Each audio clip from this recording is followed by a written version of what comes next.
Hello! చాలా రోజులైంది cooking video పెట్టి కదా! ఈరోజు వంకాయ పచ్చడి చేశాను. చూడండి ఎలా. లేత వంకాయలు ఒక 35 కేజీ వరకు కోసి, ఉప్పు వేసి కాస్త నూనెలో అలాగా మగ్గబెట్టాను.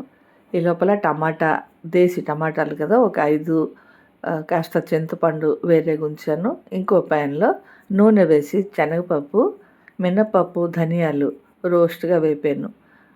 పచ్చిమిరపకాయ కూడా వేరేగా వేపి ఉంచాలి. టమాటాలు కోసి ఉంచాం కదా! అది కూడా వేపి ఉంచాలి. ఇలా అన్నీ సర్దుకున్న తర్వాత వెల్లుల్లిపాయలు ఒక 6 రెబ్బలు ఉంచాలి. ఇప్పుడు ఫస్ట్ మిక్సీలో వేపి ఉంచిన పప్పులు పల్స్‌లో ఒక 2, 3 సార్లు తిప్పేసి ఆ తర్వాత టమాటా, పచ్చిమిర్చి, వెల్లుల్లిపాయలు, చింతపండు, ఆ తర్వాత మగ్గబెట్టిన వంకాయ ఇవన్నీ వేసి పల్స్ మోడ్లోనే 2, 3 టైమ్స్ తిప్పాలి.